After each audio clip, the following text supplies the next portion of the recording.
Hello aspirants. एक बात कल मेरे सामने आई। मेरा एक दोस्त मेरे पास आया जो एसीएफ का इंटरव्यू देने जा रहा था और एसीएफ के इस इंटरव्यू के लिए उसने अपनी गवर्नमेंट जॉब से 10 दिन की छुट्टी ले रखी थी और वो पूरे ज़ोर शोर से अपनी प्रिपरेशन कर रहा था ताकि उसका ये जो इंटरव्यू है वो बहुत ही अच्छे तरीके से हो।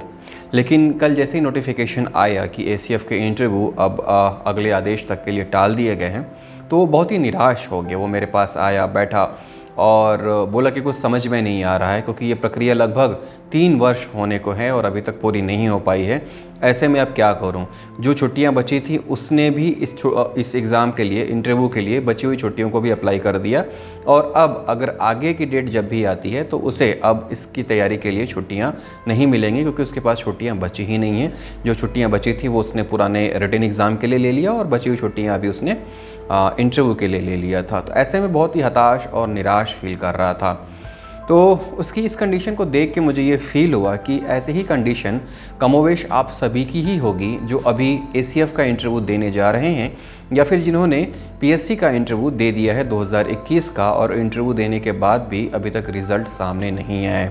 ऐसा पहली बार हुआ है जब इंटरव्यू के बाद भी इंटरव्यू के लास्ट दिन रिज़ल्ट जारी नहीं हुआ। नहीं तो पीएससी छत्तीसगढ़ पूरे देश में इस बात के लिए फेमस है कि जिस दिन इंटरव्यू ख़त्म होते हैं उसी दिन रिज़ल्ट भी घोषित हो जाते हैं। लेकिन इसमें आप, मैं या फिर आयोग भी कुछ नहीं कर सकता क्योंकि मामला कोर्ट में है। हाई कोर्ट ने जो वर्तमान आरक्षण नीति है उस पर रोक लगा दी है और इसके बाद छत्तीसगढ़ सरकार ने सुप्रीम कोर्ट में अपील की है। तो जब तक कोई ठोस फैसला नहीं आ जाता तब तक जो लीगल एडवाइज़र हैं उनसे सलाह ली जा रही है कि आखिरकार इस मामले में करें क्या। और चूँकि एसीएफ का भी इंटरव्यू अगर हो जाता तो इसमें भी फिर रिज़ल्ट घोषित नहीं कर पाते और बाद में सुप्रीम कोर्ट से भी कुछ अलग फैसला आता तो बहुत सारी चीज़ें हेर फेर या फिर ऊपर नीचे करनी पड़ती। तो इसलिए फ़िलहाल आयोग ने मेरे ख्याल से ये फैसला लिया है कि फ़िलहाल इंटरव्यू को स्थगित कर देते हैं और जो भी आरक्षण नीति पर नई बात सामने आएगी उसके अकॉर्डिंग फैसला लिया जाएगा। अब बातें ये भी आ रही हैं कि अगर 50% वाले आरक्षण ही लागू हुआ तो हो सकता है कि मेंस के रिज़ल्ट एक बार फिर से घोषित हों और उसमें कुछ कैंडिडेट जनरल के बढ़ जाएं क्योंकि लगभग 8% का फ़ायदा होगा जनरल कैटेगरी के लोगों को और ऐसे में जो 8% नए लोग ऐड होंगे उनके इंटरव्यूज़ लिए जाएंगे। लेकिन जो 12% के आसपास एसटी कैटेगरी के लोग कम हो रहे हैं उनका क्या होगा, इस बात पर लेकर अभी भी संशय है और जो लीगल एडवाइज़र उनसे लगातार राय ली जा रही है।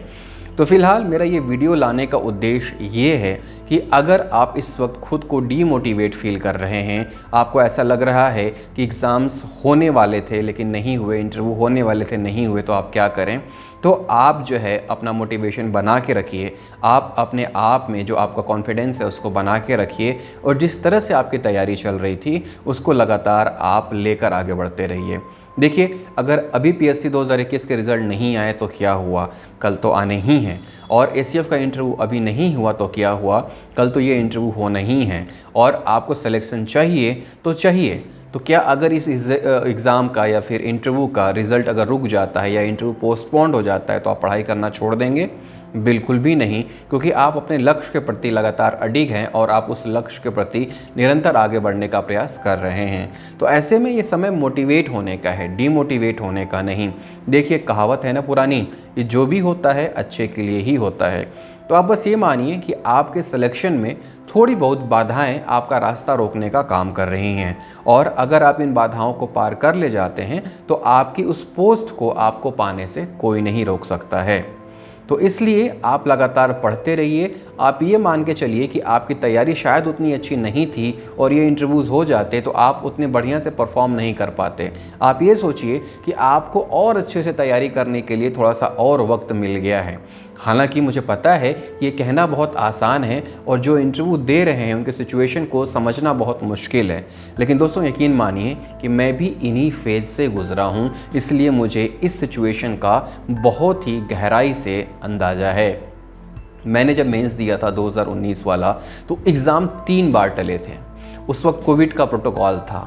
3 बार एग्ज़ाम टलना ठीक वैसे ही सिचुएशन है जैसे कि अभी एसीएफ के इंटरव्यू टल गए, इसके पहले रिजल्ट में देरी आई, तो मैं आपकी जो मनोस्थिति है उसको बहुत बेहतर तरीके से समझ सकता हूं, इसीलिए मैं इस बात को आपसे कह रहा हूं। और मैं ये भी कह रहा हूं कि अगर 2019 पीएससी का मेंस समय पर हो जाता तो शायद मैं सेलेक्ट नहीं हो पाता।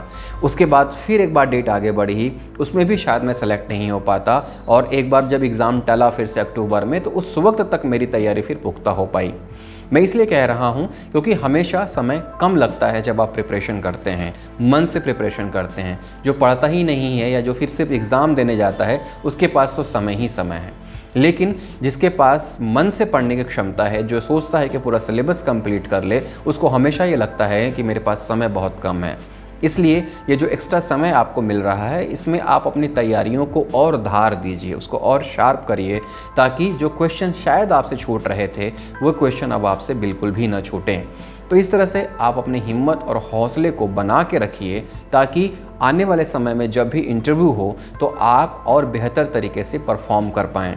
आप इन चक्करों में मत पड़िए कि आरक्षण कितना रहेगा, आपका क्या सिचुएशन रहेगा, आपको कितना फ़ायदा मिलेगा। फ़िलहाल आप हैं, आप इस बात को देखिए और आप ये सोचिए कि आप और कितनी बेहतर तरीके से परफॉर्म करें कि लास्ट में जो रिज़ल्ट का PDF आए तो उसमें आपका नाम हो। तो जो इंटरव्यू दे चुके हैं पीएससी का, अगर वो अभी फ़िलहाल आराम कर रहे हैं या कोर्ट के नतीजों का इंतज़ार कर रहे हैं, तो उन्हें मेरी सलाह है कि वो अपनी पढ़ाई करते रहें। देखिए, पुराने रिज़ल्ट जो भी हों, चाहे आपकी पोस्ट छोटी आए चाहे आपको पोस्ट बड़ी मिले, लेकिन अगर आपको अपनी मनचाही पोस्ट नहीं मिलती है तो क्या आप अपनी तैयारी करना छोड़ देंगे? बिल्कुल भी नहीं छोड़ेंगे, और आप फिर से ट्राई करेंगे आप अपनी उस मनचाही पोस्ट को पाने के लिए जिसे आपने अपने सीने में दबा रखा है, जिसे आप पाना चाहते हैं। तो क्यों ना अभी से वो पढ़ाई शुरू कर दी जाए, चाहे नतीजे जो भी हों, क्योंकि अगला फिर से नोटिफिकेशन तो आना ही है, अगली वैकेंसी तो आनी ही है, और अगली वैकेंसी आनी है। और ऐसे में अगर आप हताश होके या कोर्ट के नतीजों की बात सुन के या र्यूमर्स को सुन के अगर आप पढ़ाई करना छोड़ देंगे तो नुकसान सिर्फ और सिर्फ आपका ही होगा। तो दोस्तों, उम्मीद करता हूं कि आप अपनी मेहनत और लगन को ऐसे ही बरकरार रखेंगे और जो कुछ भी सोचा है आपने अपनी लाइफ में पाने के लिए उसे पाके रहेंगे। तो चाहे कोर्ट का डिसीज़न हो, चाहे पोस्टपोन हो एग्ज़ाम का, इंटरव्यू का, चाहे आप दूसरों की बातें सुन रहे हों, इन सारी चीज़ों से अपने आप को दूर कर लीजिए और जो आपका रूटीन था, जिसे आप फॉलो कर रहे थे, जिसे फॉलो करते हुए आप इस अंतिम पड़ाव तक पहुँचे हैं, वही रूटीन को आप लगातार लेकर चलिए, ताकि आपके अंदर कहीं से भी 1% डाउट ना आए कि आपका सिलेक्शन नहीं हो रहा है, बल्कि लगातार तैयारी करने से आपका जो कॉन्फिडेंस है वो और बढ़ जाए कि अब तो आपका सिलेक्शन बिल्कुल ही पक्का है, क्योंकि जो तैयारी आपकी नहीं हो पाई थी वो तैयारी अब आपने इन समय में कर ली है, जो आपको एक्स्ट्रा मिल गया है। और इसके साथ ही आप लगातार पढ़ाई भी करते रहिए कि अगर कहीं आपको वो मनचाही पोस्ट नहीं मिली तो अगले समय की तैयारी के लिए आप अपने आप को और बेटर तरीके से शार्प कर सकें। एग्ज़ाम्स लगातार आते जाएंगे और ये जो कोर्ट के फैसले हैं वो अपनी तरह चलते ही रहेंगे। जब 2012 में भी इसी तरह का आरक्षण बनाने का फैसला किया गया था और कुछ लोग कोर्ट गए थे, तो उस वक्त भी यही लगा था कि शायद अब वैकेंसी आए ही ना, मामला तो कोर्ट में चला गया है। लेकिन 2012 से लेकर 2021 तक पीएससी की वैकेंसी कभी भी ब्रेक नहीं हुई, कभी भी रुकी नहीं, हर साल आती रही और एक बहुत बढ़िया कैलेंडर बन गया, जिसकी वजह से हज़ारों कैंडिडेट्स का सिलेक्शन हुआ। तो इसी तरह से इस बार फिर से मामला कोर्ट में गया है, तो आप ये मत सोचिए कि वैकेंसी रुक जाएगी या नतीजों पे देरी लगेगी या फिर क्या होगा। आप तो बस पढ़ते रहिए और अपने अंदर ये कॉन्फिडेंस डेवलप करके रखिए कि आपका सिलेक्शन होने जा रहा है, और लगातार अपने आप को करंट की चीज़ों से या बाकी सारे जो इवेंट्स हो रहे हैं उनसे जोड़ के रखिए। ऐसे लोगों के बीच में रहिए जो पॉजिटिव थॉट्स आपको दे सकें। अपने घर वालों से बातचीत कीजिए और अपनी दोस्ती किताबों तक सीमित रखिए, ताकि वो आपको ज्ञान दे सकें और उस ज्ञान की बदौलत आप अपने लक्ष्य को हासिल कर सकें। तो उम्मीद करता हूँ आप अपने आप को मोटिवेट रखेंगे, आने वाले एग्जाम्स के प्रति अपने को तैयार रखेंगे। अगर आपका इंटरव्यू है तो लगातार तैयारी करेंगे, इंटरव्यू दे चुके हैं तो फिर भी मेंस की तैयारी आप लगातार करते रहेंगे तब तक जब तक कि प्रीलिम्स का नोटिफिकेशन नहीं आ जाता। प्रीलिम्स के नोटिफिकेशन के बाद आपको 2 से ढाई 3 महीने मिलते हैं और उतनी तैयारी प्री के लिए पर्याप्त होती है अगर आपने पहले से पूरा मेंस का सिलेबस खत्म किया हुआ है तो ये सही समय है आपको मेंस पढ़ते रहने का जब तक कि नोटिफिकेशन ना आ जाए। और एसीएफ का इंटरव्यू अगर आप दे रहे हैं तो आप अपने आप को तैयार रखिए और वो लोग भी अपने आप को तैयार रखें जो शायद अगर परसेंटेज बढ़ जाए 8% जो कोर्ट है वो उसमें राहत दे दे, सुप्रीम कोर्ट से भी हाई कोर्ट वाला फैसला ही लागू हो जाए तो हो सकता है उसमें कैंडिडेट की संख्या बढ़ जाए जो एक्स्ट्रा इंटरव्यू दे सकते हैं। तो आप सभी अपनी तैयारी जारी रखिए और ये सोच के रखिए कि जो आपने सोचा है उसको हर हाल में आपको पाना है। फिर मिलूँगा एक नए वीडियो के साथ। जय हिंद।